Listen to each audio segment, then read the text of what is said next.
maladie qui est tabou. Hein? Les selles, c'est tabou. C'est pas quelque chose qu'on veut parler avec nos amis. C'est pas quelque chose qu'on veut parler avec notre conjointe. Donc, c'est une maladie qui est isolée. On ne la voit pas. La maladie de Crohn, la colite ulcéreuse, elle est invisible. Ça peut être soit garder sous contrôle, puis on peut vivre une vie tout à fait normale, ou en période de crise, ça peut être, comme on m'a déjà dit, à l'urgence, un médecin, là, c'est une job à temps plein.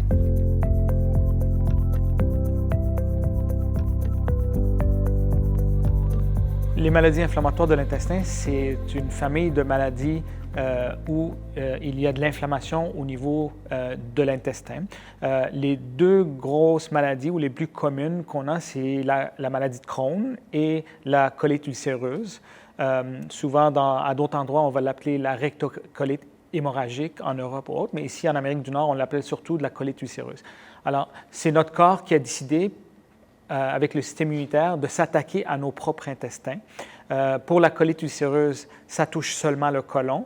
Pour la maladie de Crohn, ça peut affecter vraiment, ça peut toucher de la bouche jusqu'à l'anus. Donc, on peut avoir de l'inflammation, des lésions un peu partout. On a des hypothèses à ce qui pourrait être les causes qui pourraient provoquer la maladie, mais c'est encore inconnu. On pense, donc il y a plusieurs hypothèses. La première, on pense qu'il y a une composante génétique, donc peut-être que la personne a une prédisposition génétique qui fait en sorte qu'elle est plus à risque de développer ces maladies-là. Et on le voit parce que les patients souvent ont un genre de plusieurs maladies auto-immunes ou maladies inflammatoires de la peau, rhumato, qui sont associées. Alors il y a cette composante génétique-là qu'on voit. Et ensuite, on pense qu'il y a vraiment une composante environnementale. Donc, probablement que ce soit la diète, la fumée de la cigarette, on pense aux antibiotiques, peut-être les anti-inflammatoires, exposition à des aliments ou à ces choses-là en très bas âge. Et il y a encore des études qui regardent aussi peut-être la possibilité que l'allaitement pourrait être protecteur. Donc, le taux d'allaitement a baissé durant les années antérieures. Alors, il y a une possibilité que ce soit ça qui soit lié aussi. Donc, il y a beaucoup de facteurs. C'est un peu difficile à discerner exactement comment ces facteurs-là jouent ensemble, mais il y a définitivement quelque chose dans l'environnement qui fait en sorte qu'on diagnostique de plus en plus cette maladie.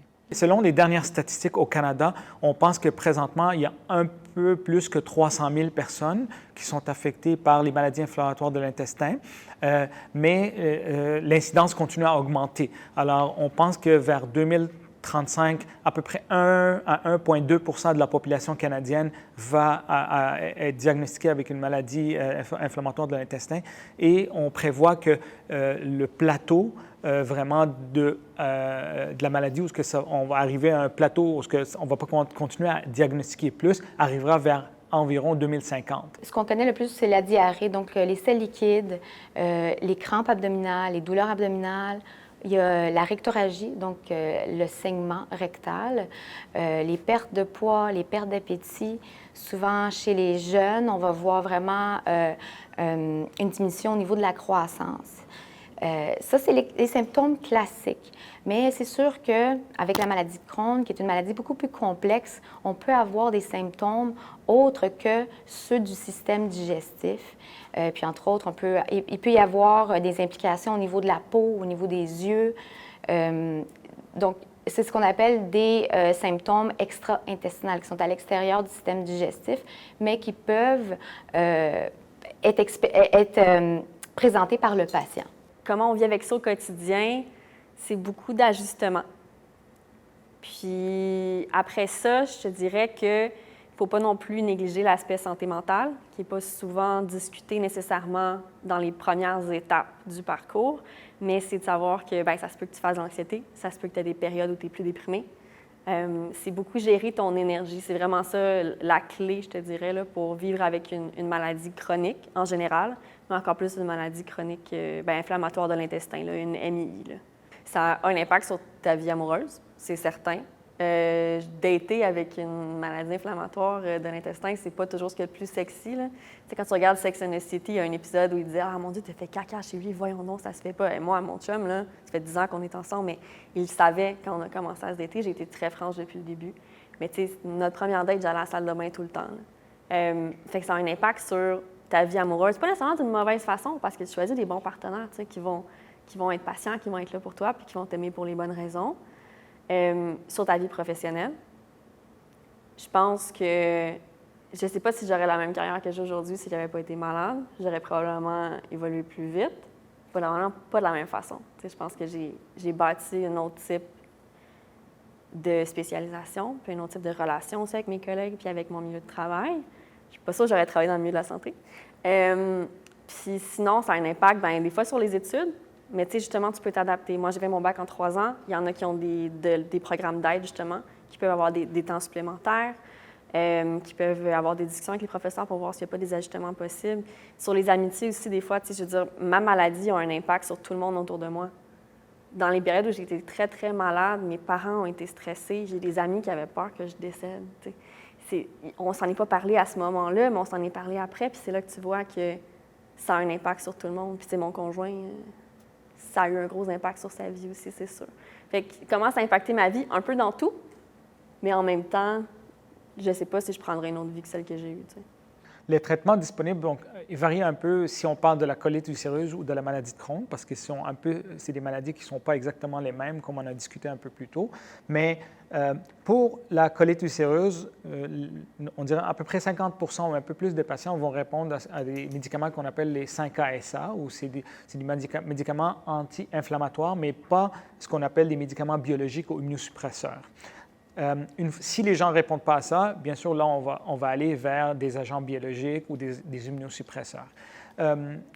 Pour la maladie de Crohn, cette classe anti-inflammatoire ne fonctionne pas vraiment. Alors, d'emblée, on va aller directement vers des immunosuppresseurs pour la maladie de Crohn, comme on le ferait chez quelqu'un qui a une colite ulcéreuse qui ne répond pas aux anti-inflammatoires. Et éventuellement, peut-être dans le futur, c'est sûr que les gens travaillent vers une guérison complète.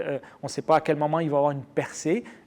On l'espère tous pour nos patients, mais au moment où on parle, c'est vraiment un contrôle de la maladie pour avoir une qualité de vie le plus possible normale en contrôlant l'inflammation. Des recherches qu'on fait, c'est d'identifier des facteurs qui vont permettre de dire quel patient va répondre à quel traitement. Donc, personnaliser ou individualiser le traitement pour s'améliorer, pour s'assurer qu'on va avoir un résultat meilleur. Des recherches se font un peu ailleurs aussi, et même ici, à regarder un peu quels pourraient être les agents qui pourraient provoquer l'inflammation et peut-être identifier ces agents-là, les retirer peut-être de l'alimentation ou de l'environnement dans lequel on est pour voir si on peut renverser l'inflammation. C'est difficile parce que la prévention, on sait pas toujours exactement les causes. On commence à comprendre, on commence à savoir quelles peuvent être les possibles causes, mais on n'a pas encore exactement la cause exacte. Pourquoi, par exemple, si on a des frères et sœurs, on sait qu'il y a une petite prédisposition génétique. Les deux ont la même mutation, mais pourquoi un va avoir la présentation de la maladie et non l'autre? Ils vivent dans le même environnement. Donc, c'est très difficile de comprendre la cause et pour cette raison, c'est très difficile de la prévenir. Par contre, c'est sûr que qu'est-ce que je dis à mon patient, c'est avoir une belle hygiène de vie. C'est très important. Puis ça implique une bonne santé mentale, ça implique une bonne alimentation, ça implique de faire de l'exercice. Donc, c'est une approche globale qu'on doit avoir avec le patient. Moi, j'ai découvert des groupes Facebook d'entraide qui sont vraiment le fun. D'ailleurs, on me l'avait recommandé quelques-uns quand j'ai eu ma stomie, parce que maintenant, j'ai une stomie, j'ai eu quelques chirurgies dans les dernières années. Puis ça, c'est le fun pour des éléments, justement, qui touchent au quotidien, parce qu'on peut s'aider sur... J'y vois beaucoup, d'ailleurs, de parents qui ont un enfant atteint de MII qui vont sur ces groupes-là pour poser des questions à des gens qui vivent avec l'expérience. Sinon, le site de Crohn et Colite Canada, c'est ça que j'ai découvert sur le tard aussi. Ils ont beaucoup d'informations sur le sujet. Puis après ça, bien, il y a différentes sources, si tu veux, un peu des expériences connexes. Il y a des YouTubers, c'est plus en anglais, il y a peu d'infos en français. Justement, j'ai parti un balado qui s'appelle « Deuxième porte à gauche ». C'est un peu un clin d'œil parce que c'est le podcast des gens qui savent en tout temps où se trouvent les toilettes. J'essaie justement de regrouper là, d'informations en français. Donc, parfois, c'est des témoignages. On reçoit des personnes qui ont des réalités un peu différentes, qui ont des parcours de vie avec les MII différents. Puis, des fois, on reçoit des professionnels. Donc, que ce soit des gastros, une psychologue, des infirmières, éventuellement aussi chirurgiens, chirurgiennes, pour venir parler de savoir un peu à quoi s'attendre ou avoir peut-être des réponses un peu aux questions qui se posent. Là.